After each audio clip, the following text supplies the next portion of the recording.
Yo os voy a hablar de mi tema preferido. Cuando la gente me dice que yo soy conferencista o conferenciante, como decimos en España, me entra un poco de vértigo, porque la realidad es que yo no me considero así. Yo me considero alguien que comparte lo que yo considero que ayuda a ser más feliz en la vida. Soy una persona que comparte. Yo me dedico a trabajar las emociones. Yo en mi consulta me he empezado a dar cuenta que aprendiendo a gestionar nuestras emociones podemos ser mucho más felices. Y he ido un poco más allá y he visto que aprendiendo a gestionar nuestras emociones tenemos menos enfermedades y nos encontramos mejor. Actualmente, desde hace un par de semanas, incluso he comenzado un proyecto de este tema relacionado con el cáncer. Por tanto, ¿por qué una psiquiatra? Porque una psiquiatra vende felicidad. Yo tengo la mejor profesión que existe. Cuando yo era pequeña, un día, según me cuenta mi madre, yo tenía 6 años, mi madre trabaja en banca y mi padre es psiquiatra. Y yo siempre decía que quería dedicarme a lo que mi madre hacía. Mi madre me llevó a su oficina y me dejó hablando con un cliente suyo, que yo estaba sentada en una mesa mientras ella se iba a hacer un recado, y le dijo al cliente: explícale a mi hija de manera sencilla a qué nos dedicamos nosotros en la banca. Según cuenta mi madre, ella llegó media hora más tarde y yo le estaba diciendo a este señor: le veo triste, ¿a usted le pasa algo? ¿Está mal con su mujer? ¿Sus hijos no se portan bien? Mi madre me dijo: dedícate a lo de tu padre. Desde los 6 años supe que lo mío era la psiquiatría, a pesar de que mis compañeras de clase me decían que eso era cuidar a los locos. Pero yo sabía que mi padre era un hombre que hacía mucho bien y ahí empecé. Yo he cambiado el rumbo de la psiquiatría actual porque me voy un punto más allá. Yo utilizo pastillas, medicación de vez en cuando, pero yo trabajo las emociones, trabajo los traumas, voy al interior del ser humano hasta conseguir desmontar ese nudo que nos bloquea y nos impide ser felices. Esto que veis aquí es un cromosoma, todos sabéis lo que es un cromosoma, tenemos en todos los núcleos de las células de nuestro organismo, tenemos nuestros cromosomas y luego tenemos el cromosoma X y el cromosoma Y. Y esta parte de la punta de la esquina, lo que está en verde, se denomina telómero. Los telómeros, y le dieron el premio Nobel a Elizabeth Blackburn hace unos años por este tema, lo que hacen es que miden, uno cuando lo mide sabe la edad biológica del ser humano. La gente enferma, la gente con cáncer, la gente estresada, tiene el telómero más corto, mientras que la gente que está sana tiene el telómero más largo. Voy a ir un punto más allá. Como decían al presentarme, yo trabajé en Camboya sacando niñas de la prostitución infantil. Las niñas violadas o los niños que tienen traumas infantiles, bullying, problemas, la infancia, separación traumática de los padres, tienen los telómeros más cortos desde pequeños. Si yo tomo al azar 2 personas de 50 años, misma edad, el que tenga el telómero más largo será aquel que tenga una mejor salud. 2 buenas noticias con respecto a esto. Lo primero de todo es que el optimismo y la ilusión alargan los telómeros. Por lo tanto, la felicidad y el optimismo es una garantía de salud para la vida. Hoy en día se ha demostrado que las personas que son capaces de mirar la vida desde un punto de vista más optimista, porque la felicidad no es lo que nos pasa, sino cómo interpretamos lo que nos pasa. Y si esa interpretación es optimista y es alegre, cambiamos nuestros genes. Esto es el nuevo concepto que se denomina epigenética, es decir, nuestras experiencias, nuestra manera de enfrentarnos a la vida cambia nuestros genes. Las personas con hipertensión, diabetes, cáncer, Alzheimer, Parkinson van teniendo cada vez los telómeros más cortos. Es una garantía de salud. Hablar de felicidad es hablar del sentido que le damos a la vida. Lo que más me gusta es hablar de la felicidad porque todos aquí hemos venido porque queremos ser felices. No conozco a nadie que me diga: no, a mí no me importa ser un tío infeliz. Ese sí que está de tratamiento psiquiátrico fuerte. Porque en esta vida todos queremos ser felices. ¿Y qué es la felicidad? La felicidad no es hacer lo que uno quiere, sino querer lo que uno hace. La felicidad, cuando hablamos de felicidad, hablamos del sentido de la vida. Hablamos de una vida lograda. La felicidad no se da en la posada, como decía Cervantes, sino al borde del camino. Es una manera de vivir. No es solo yo quiero ser feliz, es cómo yo decido cada día aceptar las circunstancias que me rodean. La felicidad no es lo mismo que el bienestar. Hace unos años hicieron un estudio en Estados Unidos y quisieron describir exactamente qué era la felicidad. Y vieron que la felicidad tenía que ver con el bienestar, pero no, porque el bienestar es más subjetivo. El bienestar colma los sentidos, mientras que la felicidad colma el corazón. Es distinto. El bienestar, la seguridad, la comodidad, pero eso no es felicidad. Nosotros entendemos muchas veces la felicidad cuando no la tenemos, ante la muerte, ante el sufrimiento, ante el dolor. Ahí entendemos y decimos, ahora no soy feliz, en este momento lo entiendo. ¿Y cuál es el único antídoto real que existe para el sufrimiento? Solo hay uno, el amor. El amor a un ideal, decía Confucio, en las ideas se tiene, en los ideales, en las creencias se está. ¿Cuántas vidas ejemplares de personas leemos? Tomás Moro, políticos, personajes, santos, que gracias a sus ideales y a sus creencias fueron felices, a pesar de que las circunstancias eran duras. El amor a un ideal, el amor a una persona, el amor, la gran causa de nuestra vida, a la que no le voy a dedicar ni un minuto más, pero en el fondo de cada persona existen tesoros escondidos que solo el amor revela. El estar enamorado de alguien nos cambia el panorama vital. Y la tercera cosa que le quiero dedicar un poco más de tiempo, el amor a un recuerdo. No sé si alguna de vosotras ha leído el libro de Viktor Frankl, El hombre en busca de sentido, pero es un libro que recomiendo. Viktor Frankl, médico, psiquiatra, judío, que acaba en un campo de concentración en Auschwitz, y él empieza a darse cuenta que hay gente que se muere todos los días y otros que no mueren. Y empieza a investigar en el campo de concentración por qué hay algunos que no mueren. Y descubre que aquellos que tienen un sentido de su vida, un recuerdo de alguien o de algo del pasado, y se levantan pensando en ese recuerdo, esos son más felices y no mueren. En cambio, los que no tienen ningún recuerdo, los que no se agarran a nada del pasado, mueren.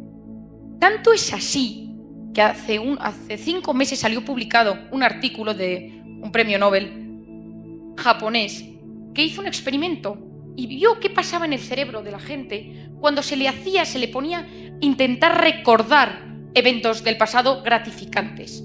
Les hicieron resonancias magnéticas funcionales, aquellas de colores con imágenes, y se les decía y se les pedía que recordaran momentos alegres de su vida y que los describieran y que los pensaran y rememoraran.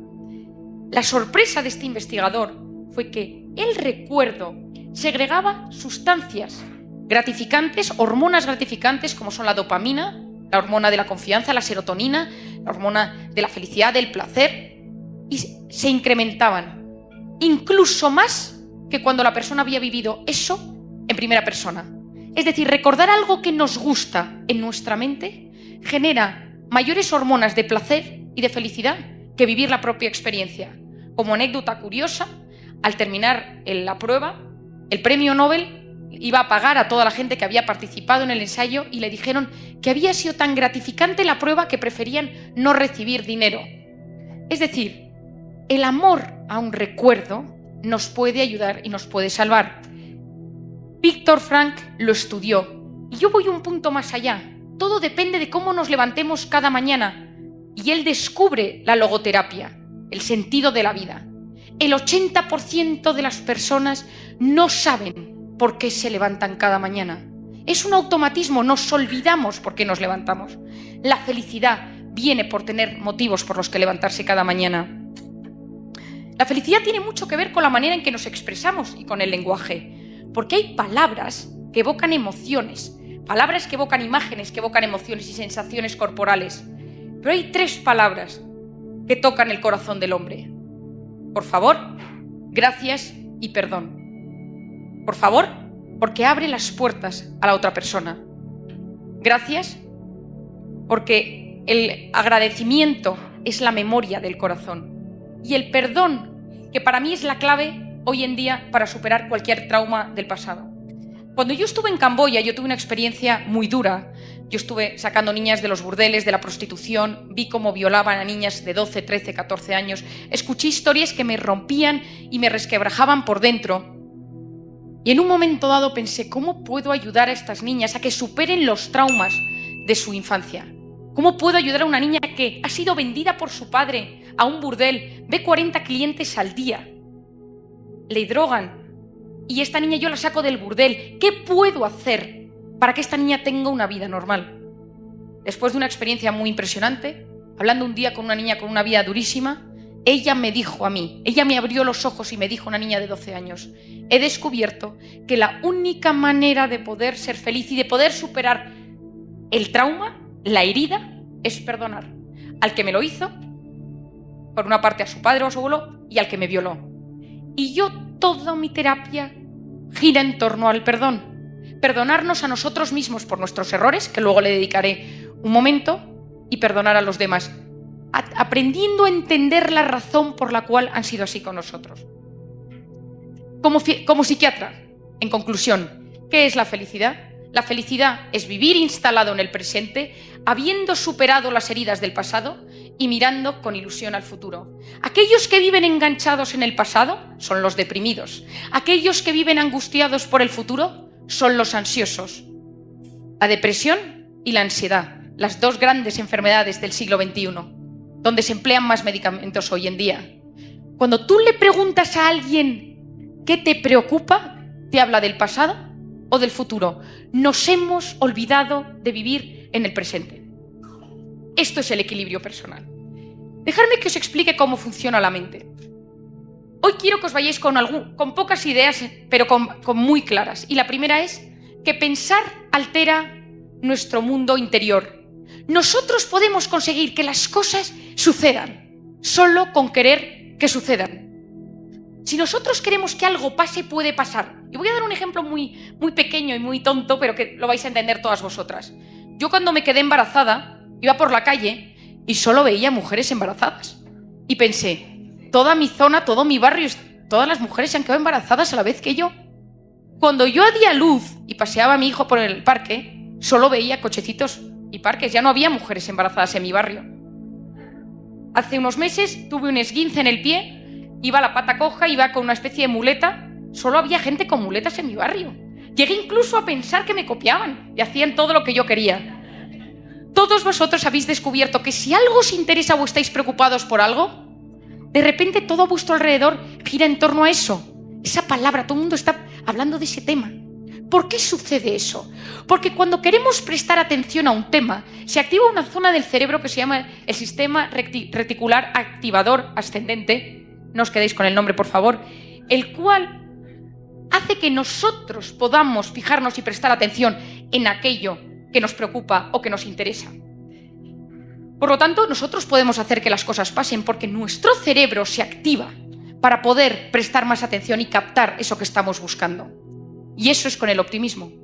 Porque una persona optimista activa zonas cerebrales que se lo permiten. Os voy a contar una anécdota relacionada con esto.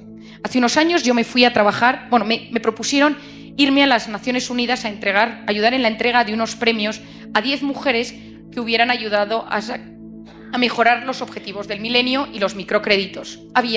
Era una entrega de premio a 10 mujeres.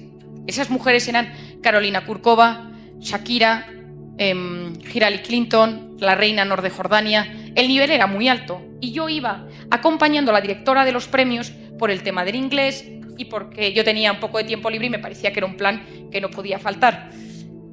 El caso es que dos días antes de marcharme, yo estudiaba en la Universidad de Navarra, me encanta estar hoy aquí, estudiaba yo en la Universidad de Navarra, me llamó el rector, que yo no conocía por ese momento, y me dijo, necesito hablar contigo. Fui a verle, a su despacho, y me dijo, me he enterado que te vas a las Naciones Unidas una semana. Y le dije, sí, me voy a entregar unos premios, ayudar en la entrega de unos premios. Me dijo, te quiero pedir un favor. Si ves a Kofi Annan, entonces secretario general de las Naciones Unidas, dile que estudias en la Universidad de Navarra, que este año es el aniversario de la universidad, háblale de nosotros. Y yo pensé, yo a Kofi Annan no le voy a ver. Pero activé mi sistema reticular activador ascendente y dije, por si acaso, voy a ver si lo encuentro. Y siempre que quiero encontrarme con alguien, me lo encuentro. Porque la gente dice que tengo suerte. No es verdad. No es cuestión de suerte, es que siempre estoy abierta a que me pasen cosas. Y hago un paréntesis. Yo soy absolutamente fan de Chayanne. Me encanta. La canción de Torero ha impulsado grandes momentos en mi vida. Y ayer estaba en el hotel en el DF, estaba desayunando con alguien y me dice, oye, por cierto, ¿sabes que está Chayanne allí? Digo, es que claro, es que no podía ser de otra forma. Porque cuando uno quiere que algo pase, puede pasar.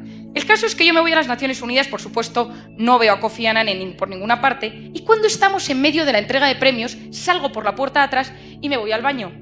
Y me encuentro en el baño una señora rubita, blanquita así, mona, y yo, que como podéis observar tengo una cierta timidez, le digo, ¿qué tal? Digo, ¿viene usted a la entrega de premios? Me dice, sí. Le digo, ¿sabe cómo ir? Y sin que le dé tiempo a responder, le explico cómo funcionan las Naciones Unidas, a qué puerta se tiene que dirigir, quiénes son las premiadas, qué son los microcréditos, cuáles son los 10 objetivos del milenio. La señora me da las gracias muy educadamente y se marcha. Al cabo de un rato la vi en la sala al fondo y dije, pues la señora encontró su sitio. Yo volví a España, no me había encontrado con Kofi Annan, y cuando yo volví en el avión, estaba yo sentada en turista y la directora del programa iba en business. Y yo tenía que entregarle unos papeles y le dije a la azafata, ¿le importa que me adelante un momento a entregarle estos papeles? Sí, no se preocupe. Voy hacia adelante, entrego los papeles y cuando vuelvo por el pasillo, veo sentada en el pasillo a la señora rubia del baño. Y le digo, no me lo puedo creer, tampoco es que Nueva York sea tan pequeño. Digo, ¿do you remember me? ¿Se acuerda usted de mí? Sonríe, agarra la mano de la persona que tiene al lado y le dice, esta es la chica que me explicó cómo funcionan las Naciones Unidas. Era la esposa de Kofi Annan. Yo no sabía que Kofi Annan estaba casada con una mujer rubia blanca. No lo sabía. Le dije, Mr. Kofi Annan, mi nombre es Marian Rojas, estudio en la Universidad de Navarra. Cuando volví a España, llamé al rector y le dije, mensaje entregado. Si uno quiere que las cosas pasen, pueden pasar. Y esto es una de las ideas más importantes con las que quiero que os quedéis hoy. Ahora os voy a hablar de una hormona que a partir de hoy va a ser vuestra mejor amiga. En todas vuestras conversaciones vais a hablar de ella, que se llama el cortisol. Si ahora entra el bedel y dice ¡fuego!, todas nos levantamos y salimos corriendo a la puerta porque tenemos una hormona que es la hormona del estrés y la supervivencia que se llama el cortisol.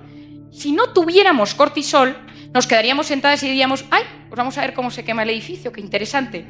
Por lo tanto, a pesar de que os voy a hablar de cosas muy negativas de esta hormona, es fundamental para la supervivencia. Es la famosa hormona que si uno se encuentra con un león delante, uno puede salir corriendo gracias a esta hormona. ¿Qué pasa? Que salimos fuera, nos dicen que hay fuego, estamos fuera y nos dicen no, ha sido una falsa alarma, es que está estropeado el sistema de alarmas. Y nos volvemos a sentar 10 minutos después, todas en el mismo sitio, y yo sigo con mi conferencia. Ninguna se sienta de la misma forma. Todo el mundo está como inquieto. Uno tiene como una sensación rara. Nadie puede olvidarse que ha salido corriendo por un posible fuego. ¿Por qué? Porque la hormona del cortisol tarda entre 6 y 8 horas en bajar y volver a sus niveles normales. Es decir, el pico es muy rápido, la bajada es lenta. Si uno va conduciendo, manejando por estas calles tan apasionantes y sin tráfico de Guadalajara y uno tiene un frenazo, aunque no se dé con el coche de delante, uno tiene una sensación, una opresión y dice ¡ay! Me ha pasado algo, ¿no? Imaginaros que seguís aquí sentadas y entonces uno empieza a pensar ¿y si en verdad no está estropeada la alarma? ¿Y sí que hay un incendio y se ha equivocado el bedel? ¿Estamos aquí? ¿Cómo voy a salir yo? Porque estoy en medio. Entonces tendría que levantarme y empieza a agobiarse y a pensar qué pasaría. Se produce solo con pensarlo el mismo pico de cortisol. Imaginaros que volvéis aquí 3 meses después a otra conferencia. La persona que ha estado así de agobiada dice no, yo me voy a poner cerca de la puerta porque yo no me fío. Pero en ese momento alguien le dice no, siéntate conmigo. Le sienta delante y se pasa toda la conferencia pensando ¿y si hay un fuego? Se produce el mismo pico de cortisol. Es decir, solo con pensar en negativo nuestro cuerpo sufre exactamente como si eso estuviera sucediendo. Hace unos meses hice un experimento y se puso a voluntarios en una resonancia magnética funcional. Se les puso y se les dijo, imaginaros que os llaman para deciros ahora mismo que tu padre ha tenido un infarto. Imagínatelo. Y se les hacía pensar e imaginarse cómo vivirían y se vio que se producía un pico de cortisol en sangre fortísimo. 2 semanas después se hizo el mismo experimento y se les dijo: imaginaros que os llaman para deciros que habéis ganado 20 millones de dólares y no tenéis que pagar impuestos. Y en ese momento se vio que solo con imaginarse lo positivo se elevaban las hormonas de la dopamina y serotonina. ¿Qué pasa cuando el cortisol está elevado constantemente? Porque estamos constantemente preocupados. No olvidemos que el 90% de las cosas que nos preocupan nunca, jamás suceden. Vivimos constantemente preocupados por cosas que no van a pasar, pero nuestro cuerpo está sufriendo como si esas cosas estuvieran sucediendo. ¿Qué pasa cuando el cortisol está elevado durante mucho tiempo por estrés, por preocupación, por tensión? Porque tenemos un marido que no nos trata bien, porque tenemos una suegra terrible, porque nuestro hijo nos da problemas, porque tenemos algún tema económico que nos acucia. ¿Qué es lo que pasa con el cortisol? Que se eleva de manera crónica y produce 2 efectos. Uno a nivel físico y otro a nivel psicológico. A nivel físico, desde la punta de la cabeza a la punta del pie, pérdida de pelo, tiembla el ojo, problemas para tragar, como la sensación de tener una bola aquí, problemas intestinales, colon irritable, infecciones de repetición, artritis, fibromialgia, migrañas, parestesias, es decir, que las manos o los pies uno tiene sensación de que se duermen, incluso taquicardias, sensación de que falta el aire. Eso son los síntomas físicos. Y los síntomas psicológicos son un cambio en los patrones de sueño. Uno dice: yo llevo un tiempo que no descanso bien, no estoy bien, me acuesto pero mi cabeza no consigue parar la cabeza. O al revés, me levanto por las mañanas pero la sensación es de no haber descansado. O me levanto muchas veces por la noche y me despierto varias veces. Otro síntoma es fallos de memoria. Nosotros tenemos una zona en nuestro cerebro que se denomina el hipocampo, que es la zona de memoria y de retención de datos a corto plazo. El hipocampo, en su membrana, tiene muchos receptores de cortisol. Cuando uno está muy estresado y muy tenso, empieza a notar fallos de memoria. ¿Cuánta gente veo en mi consulta de 40 años que viene y dice: doctora, vengo por un inicio de Alzheimer? Eso no es Alzheimer, es estrés, tensión y hipocampo bloqueado por hormonas del cortisol. ¿Qué más sucede? Irritabilidad. El cortisol está muy encargado de la irritabilidad, esa sensación que tenemos de vez en cuando de que estamos enfadados con el mundo. Y de manera crónica, cuando esto sucede de manera crónica y el cortisol está constantemente elevado por estados de estrés crónico, uno llega a la depresión. Hay estados depresivos que tienen que ver con la ansiedad. Gente que dice: yo llevo 20 años tratada con antidepresivos. Cuidado, que eso no es una depresión. Gente que dice: no respondo a antidepresivos, tengo una depresión. Cuidado, que puede ser estados de estrés crónico y hay que tratar con otro tipo de medicación. ¿Cuáles son las maneras de librarnos del cortisol tóxico que tenemos en nuestro organismo? 5 consejos. El primero es hacer ejercicio. ¿Cuánta gente no puede ir a dormir? Y esto pasa seguro que con alguno de vuestros hijos o maridos que salen muy estresados del trabajo y si no van a correr, si no van al gimnasio, si no hacen algo de ejercicio, no consiguen dormir. En España, en la calle Serrano, que están todos los bancos y los bufetes de abogados, hay un gimnasio que está ocupado desde las 8 hasta las 11 de la noche, lleno de ejecutivos, banqueros, abogados, etc. ¿Por qué? Porque el cortisol, cuando uno hace ejercicio, se elimina a través del hígado. Y por eso esa sensación, cuando uno ha hecho un día ejercicio, ha ido a correr, ha jugado un partido de tenis, ha nadado, que uno dice: ¿por qué me encuentro tan bien? Porque hemos eliminado mucho tóxico dentro de nuestro organismo a la vez que se generan endorfinas. El segundo consejo es detectar quién cerca de nosotros es una persona tóxica. Todos tenemos a alguien cerca de nosotros que es tóxico. ¿Y qué es una persona tóxica? Esa persona que cuando nosotros llevamos 10 minutos con ella, nos ha enfadado, nos ha cambiado el ánimo, tenemos ganas de pegar a alguien, nos ha vaciado la batería de nuestro organismo. Hay gente que tiene esa fuerza. Lo malo es cuando es nuestro marido, porque lo tenemos todo el día ahí. Si es una persona a la que vemos una vez al año, no hay problema, porque la gente que ves una vez al año, pues más o menos la controlas. Pero ¿qué pasa cuando tienes una persona tóxica con la que vives todos los días? Esa gente tiene la capacidad de deshacerte, de desestabilizar tu día con una frase, una mirada. Y lo más importante es decir: ¿quiénes son las personas tóxicas de mi vida? Porque cuando uno sabe quiénes son las personas tóxicas, uno puede trabajar con ello. ¿Cómo se lidia con una persona tóxica?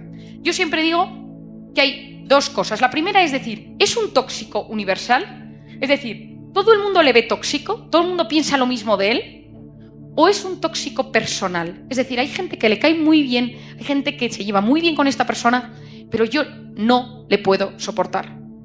No tiene nada que ver, porque si es un tóxico universal, pues bueno, quizá haya que eliminarle, pero esa persona, el tóxico universal, tiene un problema, porque tiene un problema personal, porque segrega esa mala vibración a todo el mundo.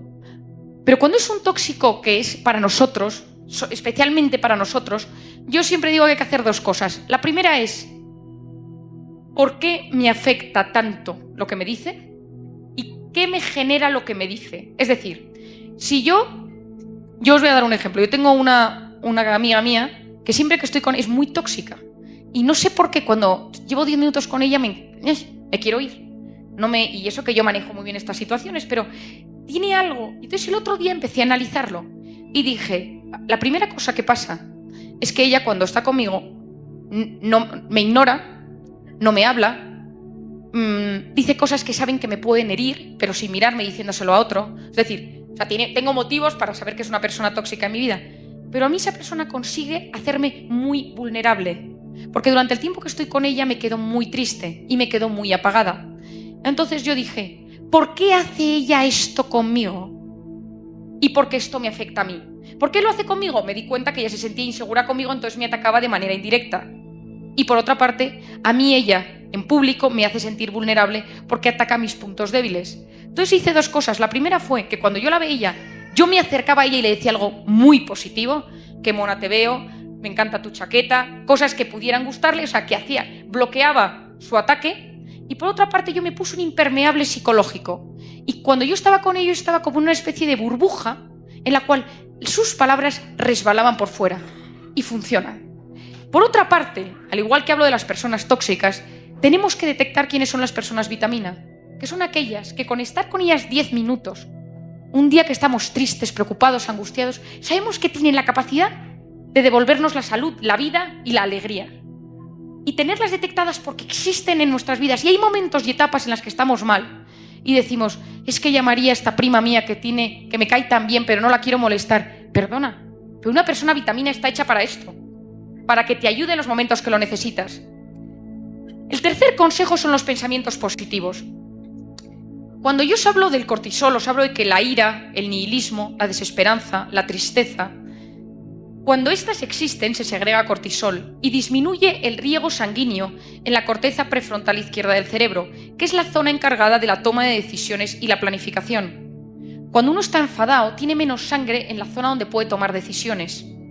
Cuando uno utiliza los pensamientos positivos, los mensajes cognitivos positivos, y dice, lo voy a conseguir, esto lo soluciono, se produce un aumento del riego sanguíneo en esa zona. Es decir, solo con pensar que las cosas nos pueden salir bien, alteramos nuestro cerebro.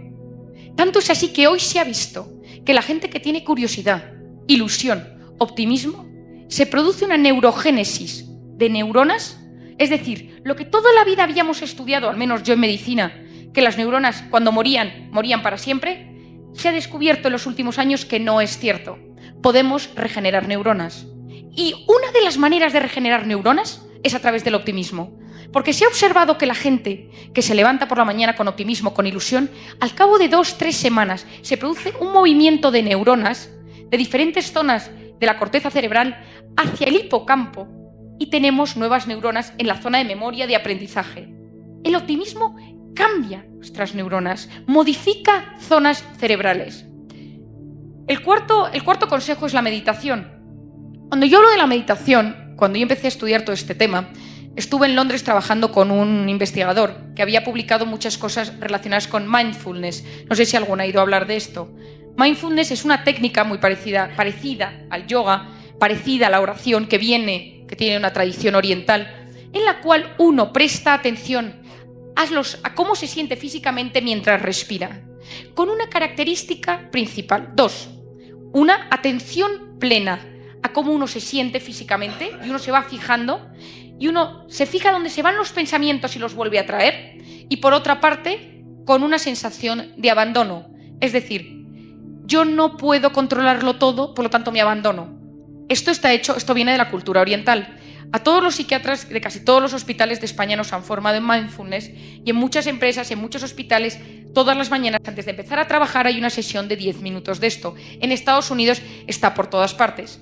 Cuando yo hablé con el investigador con el que yo trabajaba, el profesor Andrea Danese, yo le pregunté, ¿la oración de los cristianos, de los católicos, sirve? Y me dijo él, sí, siempre y cuando esté el centro de esa meditación sea el abandono. A mí me resulta mucho más fácil abandonarme en Dios que abandonarme en la nada. Pero en los asiáticos se abandonan en la nada y les va muy bien. En Estados Unidos se ha investigado esto hasta tal punto que hay varios investigadores que se han ido a los conventos y a los monasterios donde no existe el cáncer, el Parkinson, el Alzheimer, la hipertensión, la diabetes en los conventos de clausura. Y han estudiado qué pasa allí. La alimentación, tampoco es que coman tan bien. Yo conozco muy bien un convento de clausura, tampoco es que coman tan bien. Tampoco es que las condiciones meteorológicas sean las mejores, porque el convento que yo conozco ni tiene calefacción y hace muchísimo frío. ¿Qué es lo que hace que las monjas y los monjes no tengan cáncer en sus monasterios? Una de las hipótesis que se está barajando es la meditación. Se ha observado que la gente que medita 10 minutos al día, que reza, que medita tranquilamente, no que está preocupada y le da vueltas a temas, no es lo mismo. Que la gente que medita 10 minutos al día aumenta el grosor de la corteza cerebral, disminuye la hipertensión, la diabetes y el riesgo de enfermedades cardiovasculares. Acabo de publicar un capítulo en un libro hecho por un investigador español muy importante, en el cual él habla de todos los factores de riesgo de las enfermedades cardiovasculares y yo hablo del anti-aging mental y cardiovascular. Y la parte del capítulo que me pidieron que escribiera era de cómo la meditación y el mindfulness podía afectar al corazón. Y los resultados son asombrosos. Hoy en día en gente con cáncer, en gente con ictus, con infartos cerebrales, se ha observado que meditar hace incluso que la gente deje de tomar medicación. Y como quinto punto, el omega 3. El cortisol es una sustancia que segrega productos inflamatorios, tromboxano, proteoglicanos, es decir, moléculas interleuquinas, moléculas inflamatorias por todo el organismo. Es un inflamador del organismo. Por lo tanto, cuando uno está estresado, a la zona más vulnerable de nuestro organismo, en mi caso son los dientes, empiezo a tener dolor de dientes. La gente que tiene problemas intestinales empieza a tener problemas intestinales. Gente que tiene debilidad muscular tiene problemas musculares. El omega 3, que sirve para muchísimas cosas, pero en el caso que hoy nos atañe, frena la proliferación de todas esas sustancias. Hace como un protector, como un antiinflamatorio. Hoy en día la Asociación Americana de Psiquiatría recomienda el omega 3 asociado a todos los tratamientos psiquiátricos. Yo, por ejemplo, en las mujeres embarazadas con depresión, bajo la medicación vía oral y añado omega 3 y se ha visto que tiene el mismo resultado para la depresión en el embarazo. Los pacientes con esquizofrenia, trastornos bipolares, adicciones, etcétera, porque tiene muchas características positivas que ayudan. Os voy a dar de manera breve 7 consejos para conseguir gestionar bien nuestras emociones, porque lo que a mí más me interesa hoy es que vosotros sepáis que para ser feliz y para tener buena salud y para tener, por todo lo que os he explicado del cerebro, de la epigenética, de las neuronas, del hipocampo, etcétera, una de las cosas que mejor nos puede ayudar es saber gestionar nuestras emociones. ¿Y eso cómo se hace? El primer punto es conocerse. Y cuando digo conocerse es conocerse de verdad. ¿Quién soy yo? Yo veo gente en mi consulta todos los días y les digo, descríbete, y me dice, bueno, yo soy simpática, la gente me quiere, tengo amigas. Digo, no, pero profundiza. No lo sé. Yo siempre hablo de que, y muchas veces lo utilizo para que la gente se conozca mejor, y digo, háblame de ti y de cómo te ven los demás. Porque todos tenemos 3 facetas. La que mostramos a los demás, es decir, la que los demás ven. Por otra parte, lo que yo quiero mostrar a los demás y lo que en verdad soy. Lo que yo muestro a los demás es la imagen. Lo que yo creo que soy es el autoconcepto. Pero luego está la tercera faceta, que es la verdad. A mí cuando alguien me dice, es que no me conozco bien, le digo, ¿tu madre qué dice de ti? Que soy súper desordenado. ¿Eres desordenado? Yo creo que no. ¿Por qué tu madre dice que eres desordenado? Y así empiezo. ¿Por qué es importante conocerse? Porque cuando uno se conoce, uno se comprende. Cuando uno se comprende, uno se acepta. Y cuando uno se acepta, uno puede superarse. Conocernos, comprendernos, aceptarnos y superarnos. Es imposible superarse si uno no se conoce.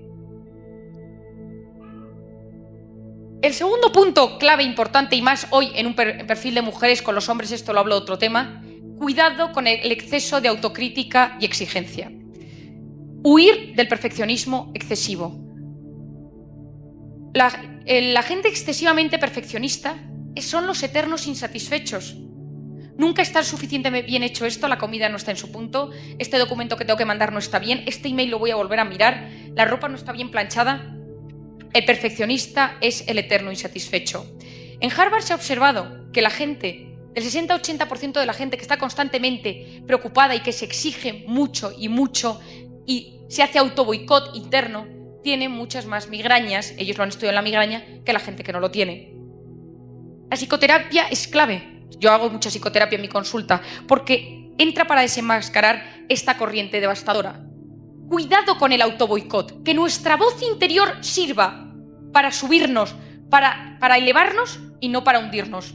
¿Cuántas veces nuestra voz interior te dice, no lo vas a conseguir, no puedes, eres un desastre, esto no está bien para ti? En ese momento, ese autoboicot, se vuelve a generar toda esa hormona del cortisol de la que os hablaba antes. Tenemos que usar nuestro diálogo interno, que existe constantemente, para apoyarnos, no para hundirnos. Ese diálogo que tenemos dentro de nosotros. Tal Ben Shahar es un psicólogo israelí que imparte la asignatura más concurrida de la Universidad de Harvard, que es Cómo ser feliz.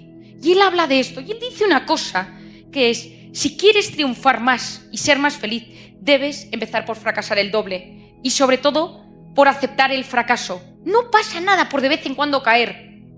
Yo admiro a la gente que ha caído y que se ha recuperado. El éxito oculta lo que la derrota enseña. Y es así. La gente exitosa no se da cuenta de nada. En cambio, los que han bajado y se han recuperado, eso sí. Por tanto, en esta vida no tenemos que negarnos a, de vez en cuando, poder caer. Evitar ser perfectos a todas horas porque no existe el perfecto. Y toda la gente perfeccionista está intoxicada por cortisol porque está constantemente preocupada. Y ya como sabemos de hace unos minutos, los preocupados son gente mucho más amargada. De hecho, los preocupados van siempre juntos. Los amargados van de la mano. En cambio, la gente feliz se ilusiona uno con otro.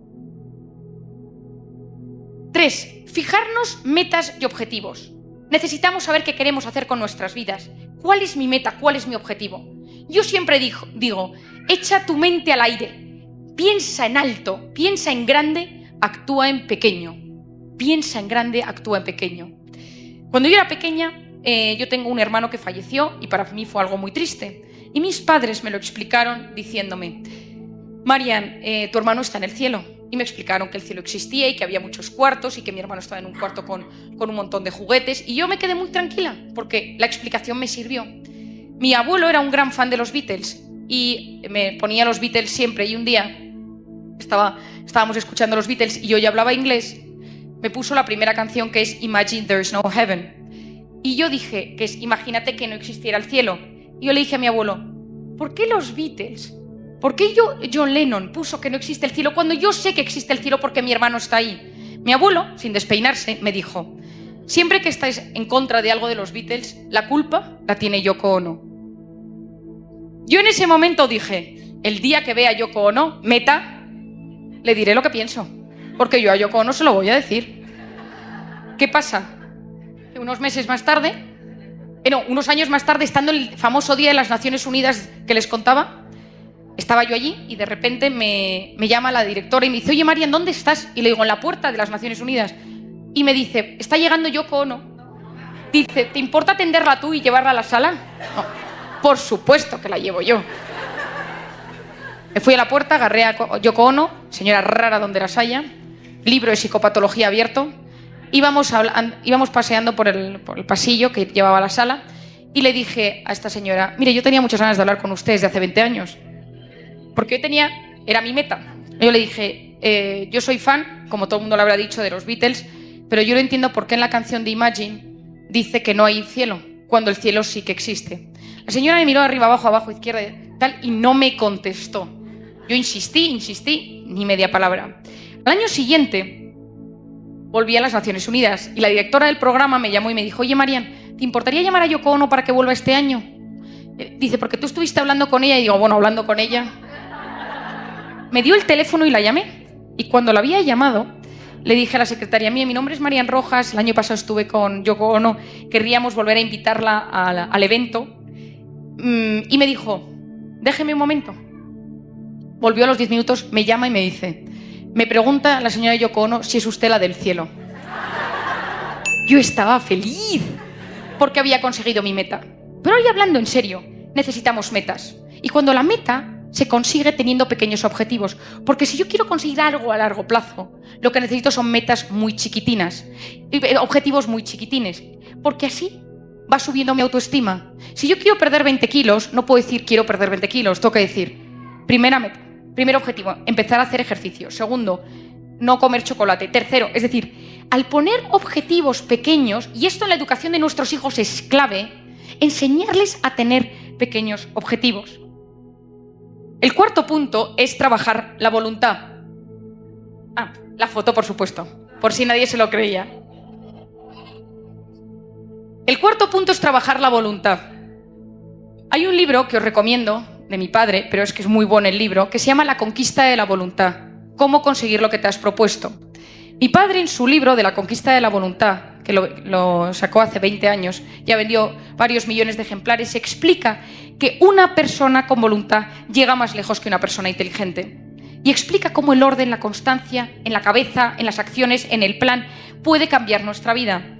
Hace unos meses, el investigador de la Universidad de Columbia, Walter Mischel, ha sacado un libro que se llama El test de la golosina, The Marshmallow Test, en el cual él hizo un experimento hace 30 años, puso a unos niños con un plato con un marshmallow, con una gominola, y les dijo, si puedes esperar 10 minutos a tomártelo, te doy 2. Hubo niños que se lo tomaron y otros que no. Y lo siguió durante 30, 40 años. Y observó que de esos niños, los que habían aguantado con 4 años a la segunda gominola, tenían vidas más plenas, menos problemas, menos enfermedades, más dinero, mejor situación socioeconómica. Es decir, la voluntad es clave para conseguir lo que uno se ha propuesto. Trabajar la capacidad de posponer la recompensa.